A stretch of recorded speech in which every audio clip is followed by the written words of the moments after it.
우리 하나님의 말씀 같이 보실까요? 열왕기하 23장 21절에서 27절에 기록되는 말씀을 같이 한 목소리로 봉독하겠습니다. 열왕기하 23장 21절에서 27절 말씀 함께 봉독하십시다. 시작. 왕이 뭇 백성에게 명령하여 이르되 이 언약책에 기록된 대로 너희의 하나님 여호와를 위하여 유월절을 지키라 하매 사사가 이스라엘을 다스리던 시대부터 이스라엘 여러 왕의 시대와 유다 여러 왕의 시대에 이렇게 유월절을 지킨 일이 없었더니 요시야 왕 18째 해에 예루살렘에서 여호와 앞에 이 유월절을 지켰더라. 요시야가 또 유다 땅과 예루살렘에 보이는 신접한 자와 점쟁이와 드라빔과 우상과 모든 가증한 것을 다 제거하였으니 이는 대제사장 힐기야가 여호와의 성전에서 발견한 책에 기록된 율법의 말씀을 이루려 함이라. 요시야와 같이 마음을 다하며 뜻을 다하며 힘을 다하여 모세의 모든 율법을 따라 여호와께로 돌이킨 왕은 요시야 전에도 없었고 후에도 그와 같은 자가 없었더라. 그러나 여호와께서 유다를 향하여 내리신 그 크게 타오르는 진노를 돌이키지 아니하셨으니 이는 므낫세가 여호와를 경노하게 한 그 모든 경노 때문이라. 여호와께서 이르시되 내가 이스라엘을 물리친 것 같이 유다도 내 앞에서 물리치며 내가 택한 이 성 예루살렘과 내 이름을 거기에 두리라 한 이 성전을 버리리라 하셨더라. 아멘. 할렐루야. 구호 한번 하도록 하죠. 성령의 능력으로 주 안에서 함께 옆에 있는 분 하나님을 기대합니다. 사랑하는 성도 여러분, 우리는 개혁이라는 단어를 들을 때 주로 제도와 환경의 변화를 떠올릴 때가 많습니다. 하지만 성경에서 말하는 진정한 개혁은 그 외부적 모습이 아닌 낡고 허름한 건물을 조금 수리하는 정도의 그것을 개혁이라고 말하지 않습니다. 죽었던 심장이 다시 피가 돌게 하는 부흥을 개혁이라고 얘기합니다. 오늘 본문의 주인공 요시야는 유다 역사상 가장 처절한 개혁을 단행했던 개혁의 선두주자였습니다. 그는 성전에 발견된 율법책 앞에 자신을 비추었고 그 결과로 오늘 본문의 부활의 그리고 유월절의 준수를 다시 일으켜 세웠던 대단한 인물입니다. 말씀으로 삶을 뜯어내고 그리고 그 뜯어낸 자리에서 다시 고치기 시작하여 개혁이란 말을 그 안에 끼워 넣습니다. 그리고 우리 마음에 뜨거운 부흥이라는 그런 부흥까지도 어떻게 부흥이 우리 가운데 다가오는지를 보여주는 귀한 사건이라 할 수 있습니다. 사람이 마음이 변화가 없는 개혁은 진정한 변화라고 말할 수도 없고 개혁이라고 말할 수도 없죠. 마음의 변화가, 마음의 움직임이 없이 개혁이다, 부흥이다, 이것은 어불성설인 것이죠.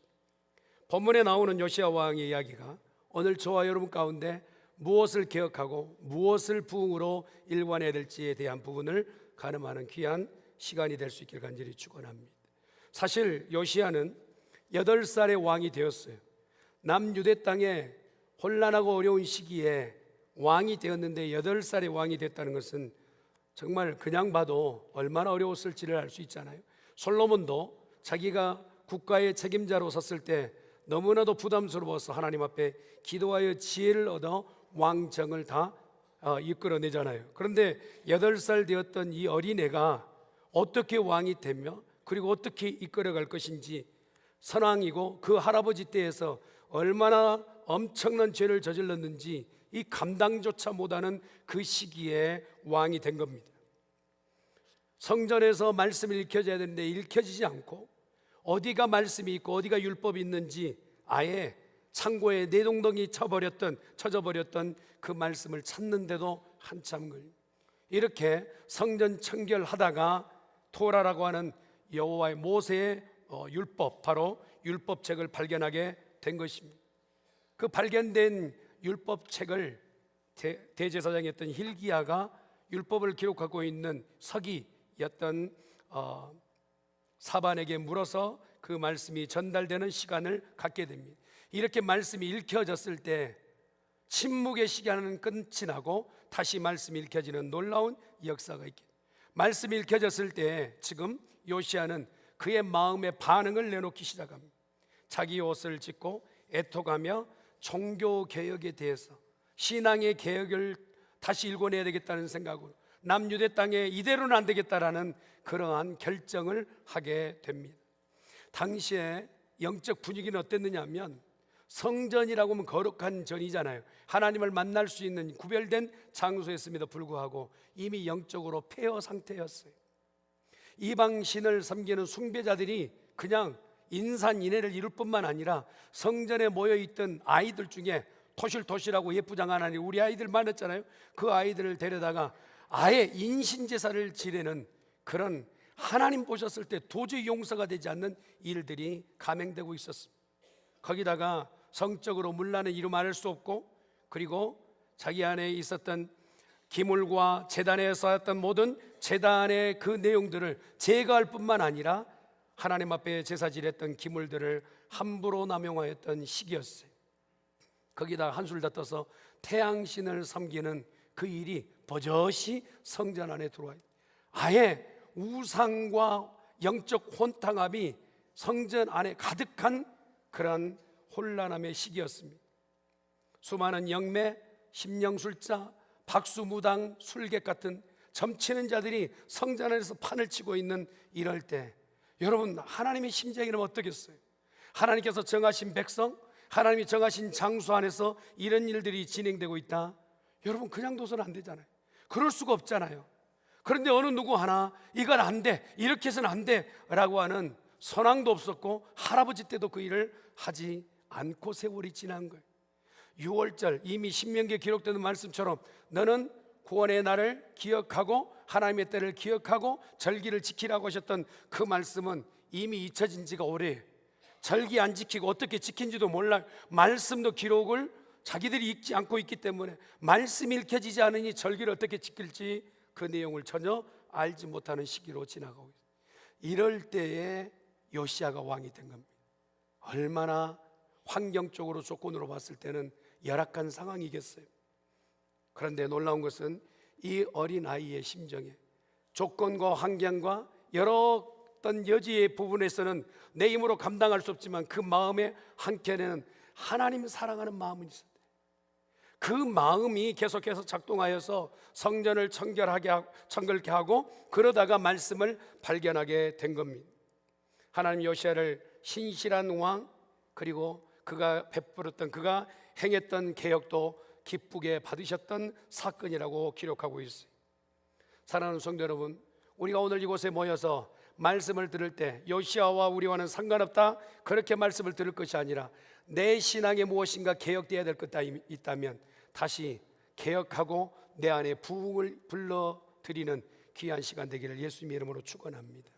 우리는 흔히 개혁이라 하면 제도를 고치고 낡은 것을 보수하고 시멘트 조금 이겨서 그냥 발라붙이면 개혁이라고 생각하는데, 그건 외적인 그냥 수리뿐이 내 안에 되어지는 모든 작용들은 실제적으로 개혁이 일어나야 된다. 그런데 진정한 개혁은 무엇을 얘기하느냐? 잃어버린 것이 다시 회복되는 것이 개혁이라. 할렐루야. 원 상태가 무엇인지를 알아야 된단 말이에요. 제가 성경을 이렇게 읽다 보니까, 원래부터 이렇게 두툼한 성경은 아니에요. 읽다 보니까 좀 두툼해졌어요. 근데 두툼해지면서 겉표지가 다 낡아서 몇 번이고 이렇게 테이핑하고 그러다가 제 이제 진료가 이런 한국에서 이 리폼하는 그런 일들을 한다고 그래서 한국에 보내서 다시 새롭게 성경이 됐어요. 할렐루야. 부럽지요? 제가 받아보면서 그런 생각을 했어요. 가지고 있는 폼에 더 완벽하게 리폼된다는 것은요, 또 다른 의미가 있는 거예요. 성경을 우리가 상고하고 말씀을 듣는 저와 여러분들 가운데 이대로 괜찮다라고 생각하는 그 신앙의 선을 넘어서 하나님이 원래 원하시는 것이 무엇인지, 하나님의 말씀 가운데서 우리에게 가르치는 것이 무엇인지를 들여다볼 수 있는 성도 되기를 간절히 축원합니다. 마음의 변화가 없으면 절대 개혁이 일어날 수 없고, 개혁이 절대 이루어지지 않는다면 부흥은 바라볼 수 없는 것이지.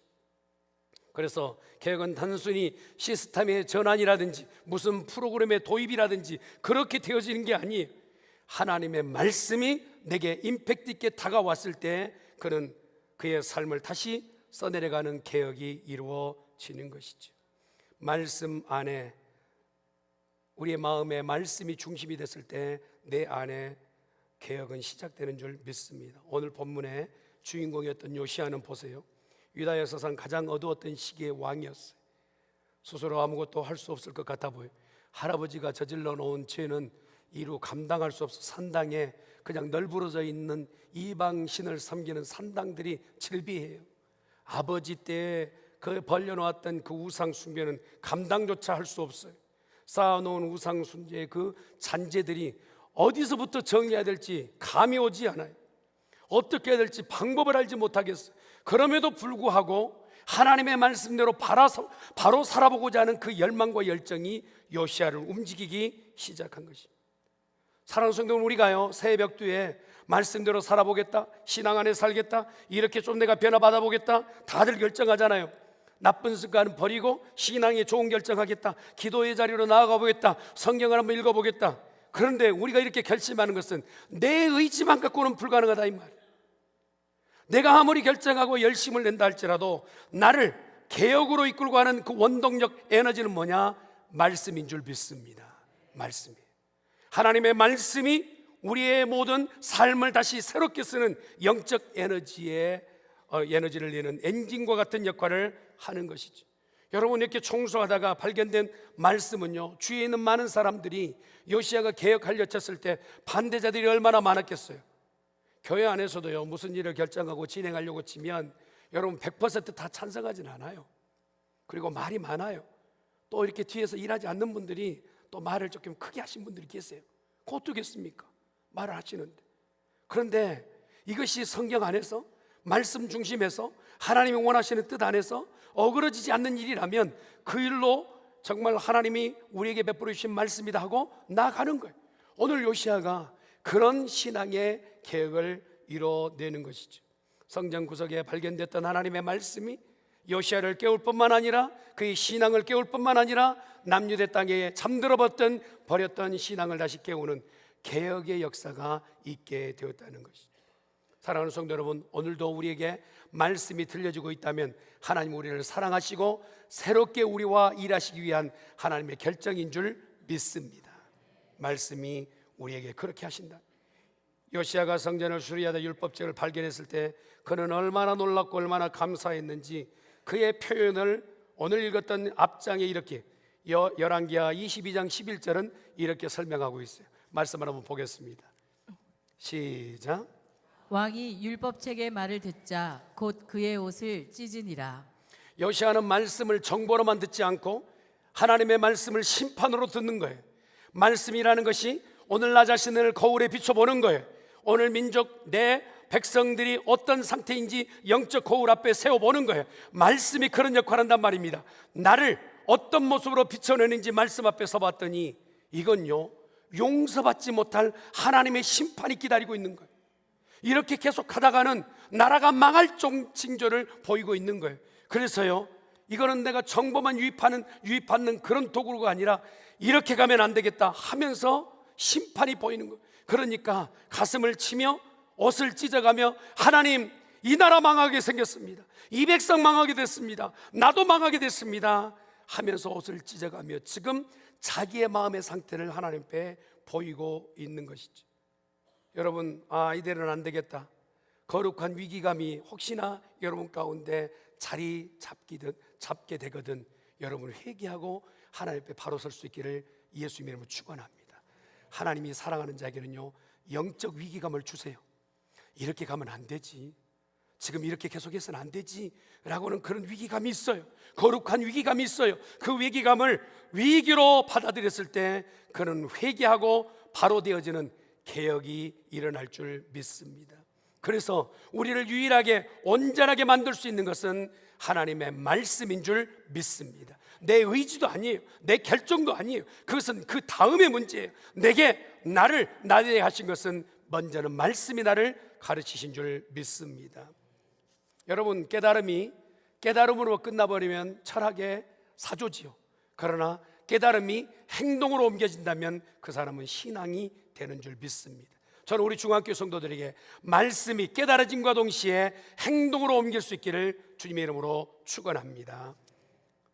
오늘 보세요.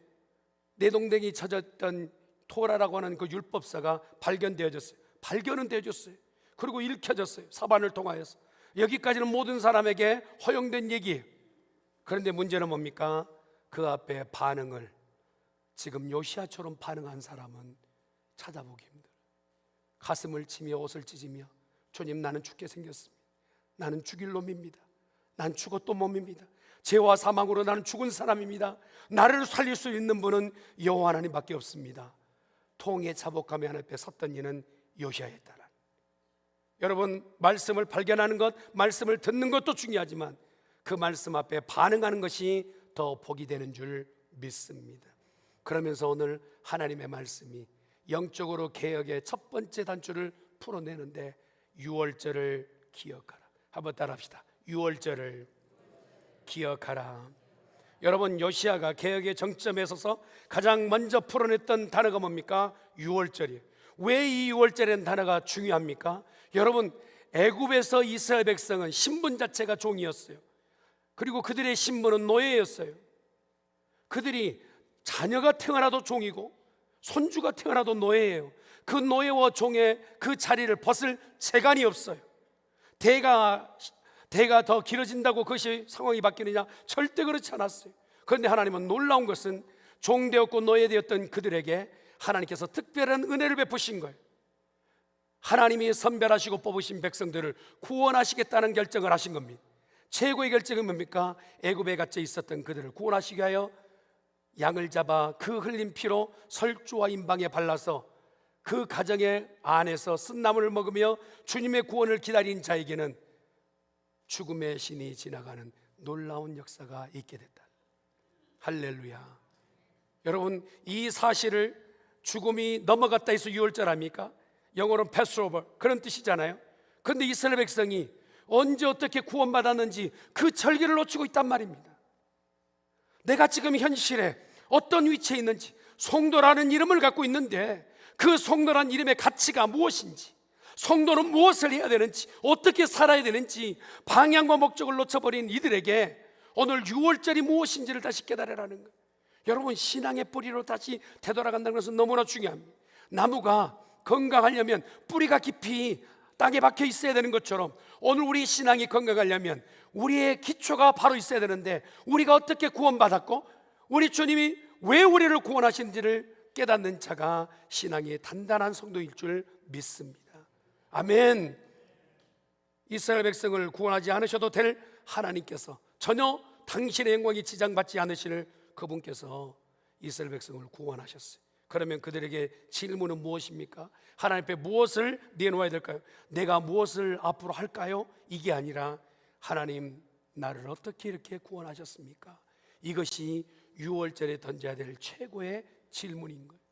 오늘 저와 여러분, 개혁이라고 하는 이름 앞에 우리 모두가 만약에 서 있다면, 하나님, 나를 어떻게 이렇게 사랑하셔서 구원하셨습니까? 나를 어떻게 이렇게 이 자리에 앉혀놓으셨습니까? 라고 고백할 수 있는 성도여야 될 줄 믿습니다. 여러분, 과거를 기억하고 과거를 잊어버리지 않는 사람은 신앙의 오늘 정진을 이룰 수 있는 거예요. 사무엘이 미스바에 이스라엘 백성을 다 모았어요. 절대적 위기 가운데 블레셋이 쳐들어왔다는 그 소문은 정말 떨게 만들 수 있는 충분한 이유였어요. 그럼에도 불구하고 하나님만 바라자, 하나님만 의지하자, 함께 모여 기도하였을 때 전쟁의 무기로 그들을 승리한 것이 아니라 하나님 앞에 기도함으로 승리하게 된 거예요. 그런데 하나님은 이걸 기억하라는 거예요.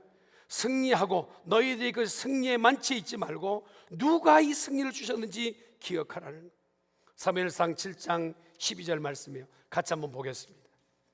시작. 사무엘이 돌을 취하여 미스바와 센 사이에 세워 이르되 여호와께서 여기까지 우리를 도우셨다 하고 그 이름을 에베네셀이라 하니라. 에베네셀이 하면 우리를 여기까지 우리 하나님께서 도와주셨다는 표현입니다. 사무엘이 돌을 세운 이유가 뭡니까?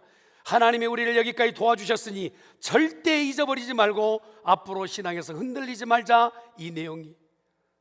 우리가 인생을 이만큼 사는 동안에 여러분, 사면 초과일 때가 많았었잖아요. 어느 때는 정말 죽을 것 같은 그런 상황에 놓이기도 했잖아요. 그때 도와주시고 살리신 분은 여호와 하나님인 줄 믿습니다. 그걸 잊어버리고 살다 보니까 우왕창하고 무엇이 옳은지 무엇이 그른지를 분별하지 못하고 살 때가 많아요. 오늘 그래서 요시야에게 하나님께서 말씀을 주신 것처럼 개혁하라 말씀하시는 거예요. 여러분, 신앙에 바로 서 있는 성도가 되시기를 간절히 축원합니다. 그러면서 오늘 요시야가 기록된 대로 지키는 자로 서 있게 됩니다. 여러분, 개혁은 어떻게 되느냐? 내 마음의 잠깐의 흥분으로 누군가 내 모습 가운데서 무엇을 보는 것에 대해서 그 눈요깃감으로 내가 개혁하는 것이 아니라 내 속에서부터 내재되어 있는 그 죄악성부터 해결하며 나가는 것, 그리고 말씀 앞에 나 자신을 지켜내는 것이 진정한 개혁인 줄 믿습니다. 요시야는 적당히 타협하지 않았어요. 말씀이 그러하면 그 말씀까지 나아가는 것이 개혁의 전반적 모습이었어요. 내 편한 방식으로 신앙생활은 그것에 익숙해 있는 우리들에게 오늘 성경은 도전적으로 얘기합니다. 말씀이면 그대로 따르겠느냐? 하나님이 말씀하시면 그대로 준행하겠느냐? 오늘 묻는 것이죠. 말씀이 명하신 방식대로 우리가 유월절 그리고 내가 어떻게 구원받았는지를 기억해내는 성도가 될 줄 믿습니다. 혹시 내 안에 이 구원의 감격이 식어버렸습니까? 하나님을 사랑하는 그 마음이 식어버렸습니까? 나 어디서부터 어느 곳에 놓쳐버렸는지, 어디서 잃어버렸는지 그것조차 놓쳐버리고 있습니까? 이 시간 다시 찾아 기억하는 성도 되기를 간절히 축원합니다. 요시야가 기억해낸 거예요. 유월절을 다시 기억하자. 하나님께서 그래서 칭찬하신 거예요. 전에도 없었고 앞으로도 없을 왕이 요시야라고 말씀. 그 개혁 하나 가지고 유월절 기억하는 그것, 하나님의 말씀대로 계획했던 것 때문에 하나님은 그를 높이 사시는 것을 보게 됩니다. 처음 시작이 유월절을 지키는 것으로 시작했다면 박차를 가하는 것은 우상을 타파하는 것이었어요. 24절의 말씀을 한번 보도록 합니다. 읽었던 말씀 24절 시작. 요시야가 또 유다 땅과 예루살렘에 보이는 신접한 자와 점쟁이와 드라빈과 우상과 모든 가증한 것을 다 제거하였으니 이는 대제사장 힐기야가 여호와의 성전에서 발견한 책에 기록된 율법의 말씀을 이루려 함이라. 요시야는 유월절을 지킨 다음에 그에게 다음 과제는 무엇이냐면 너무나 익숙하게 너무나 많은 부분에 자리 잡고 있는 이런 우상 섬기는 문화에 대해서 타파하기 시작. 그냥 단순히 미신 타파한다 그 정도가 아닙니다. 제사장 힐기야를 통하여서 성전에 있는 말씀이 읽혀짐과 동시에 모든 우상 덩어리는 다 태우고 박살내는 자리에 있게 돼요. 여러분, 만약에 우리가 청소를 하려 치면 어둡고 캄캄한 밤에 불 꺼놓고 청소하는 사람 하나도 없어요. 만약에 깨끗하게 깔끔하게 청소하려면 대낮에 창문 열어놓고 햇빛이 찬란하게 들어올 때 먼지마저도 다 보이는 그 장소에서 우리가 청소하는 것은 당연한 일이겠죠. 우리가 신앙적으로 무엇인가 새롭게 쓰려면 우리 안에 숨겨져 있던 죄악들을 다 제거하는 작업이 필요합니다. 나 혼자 숨겨놓은 죄악 있잖아요. 나는 괜찮아, 나만큼은 괜찮아 하고 두었던 그 죄마저도, 숨겨놓았던 것까지도 정리할 수 있는 자리가 진정한 개혁인 줄 믿습니다. 다른 사람에게는 굉장히 엄격하게 무엇인가 지적하는 그 사람이 자기 삶 가운데는 너무나 너그러울 때가 많아요. 그게 관점이 달라져야 돼. 나에게는 엄격하고 다른 사람에게는 후한 그런 관점이 열려야 돼. 오늘 요시야는 그랬습니다.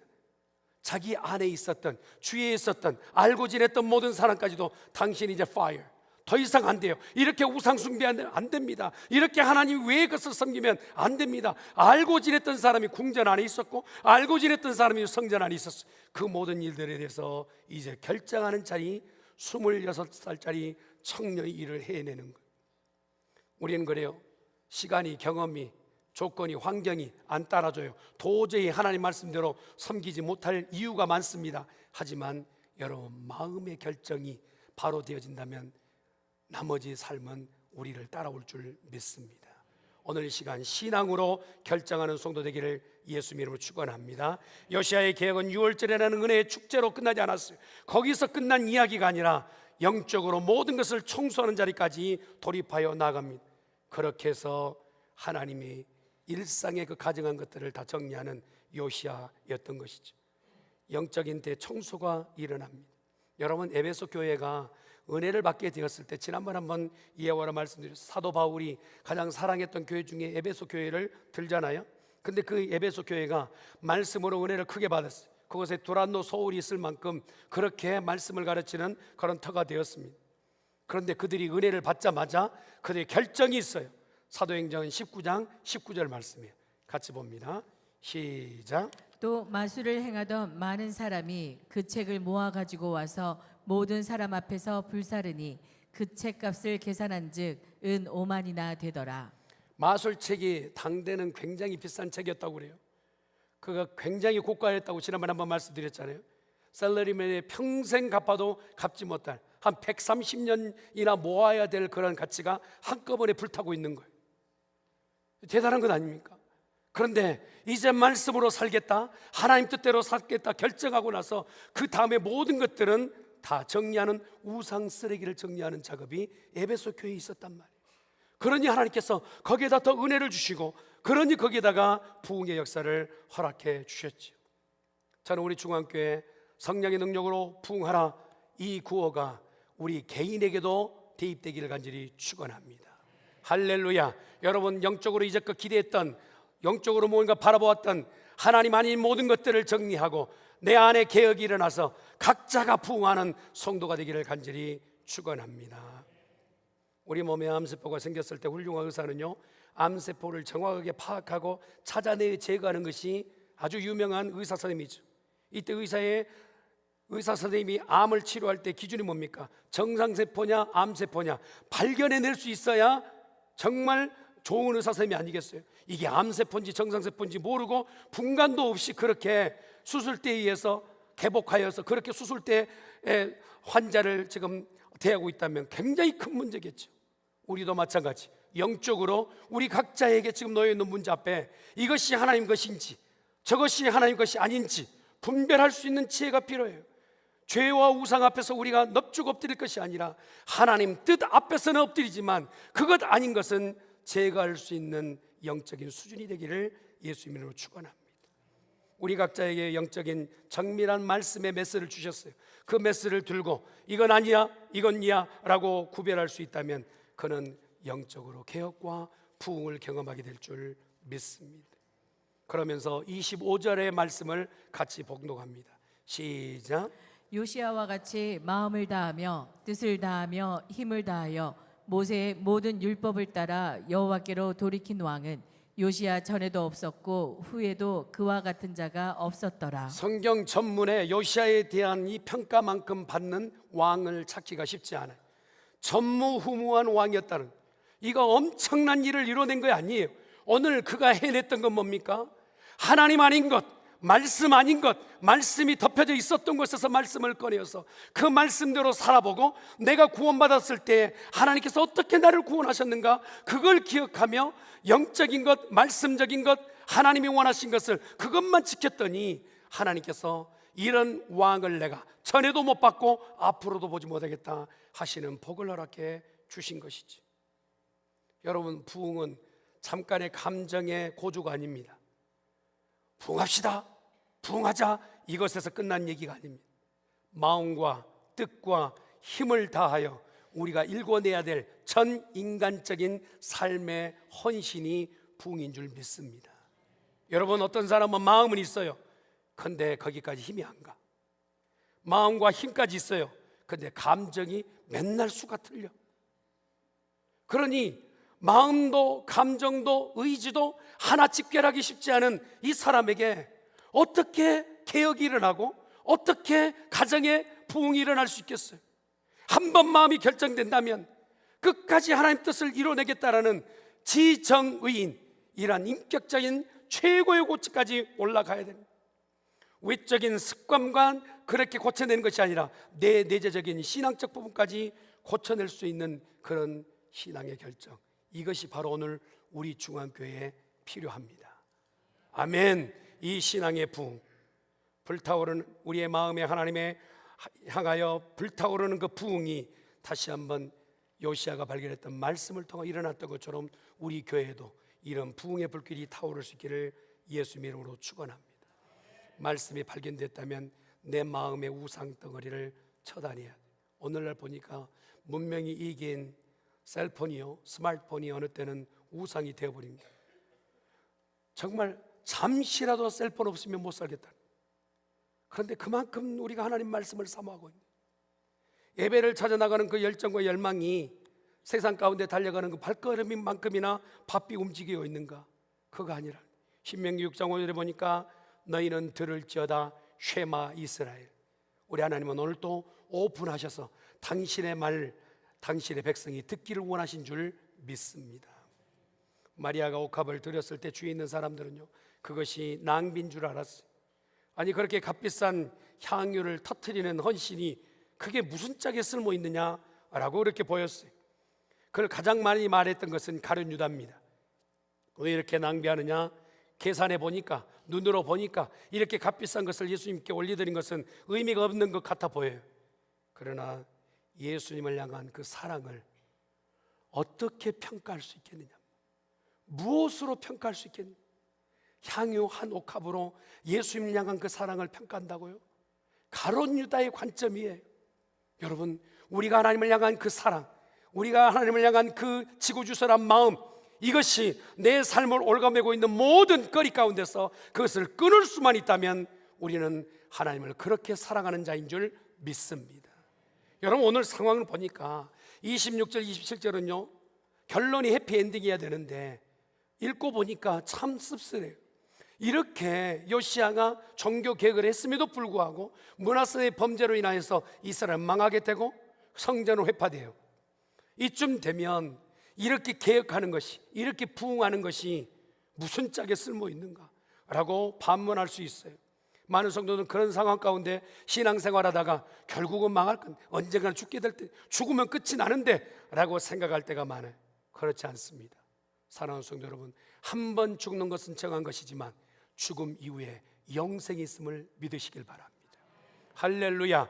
한 번은 죽는 것을 하나님이 정하셨어요. 그러나 정하신 다음에는 영원한 생명이 있으니 오늘 우리가 결정하고 하나님을 기뻐하고 하나님을 사랑하는 것으로 영원히 살게 될 줄 믿습니다.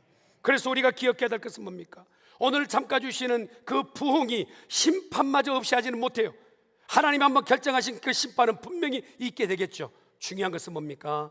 내가 오늘을 살 때 하나님을 사랑하느냐, 하나님 뜻대로 윤리대로 사느냐, 말씀대로 사느냐, 그것이 내 인생의 최고의 가치가 되어야 될 줄 믿습니다.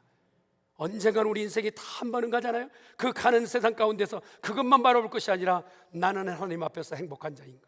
여러분 각자가 한번 물어봤으면 좋겠어요. 여러분 행복한 사람입니까? 옆에 있는 분 행복하시지요? 몇 분이 안 그러신 것 같아요. 한 번만 더, 행복하시지요?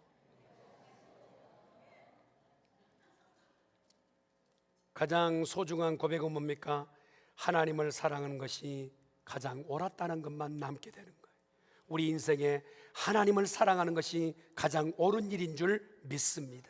여러분, 하나님을 사랑하고 가장 옳은 일에 서 있는 성도 되기를 예수님의 이름으로 축원합니다.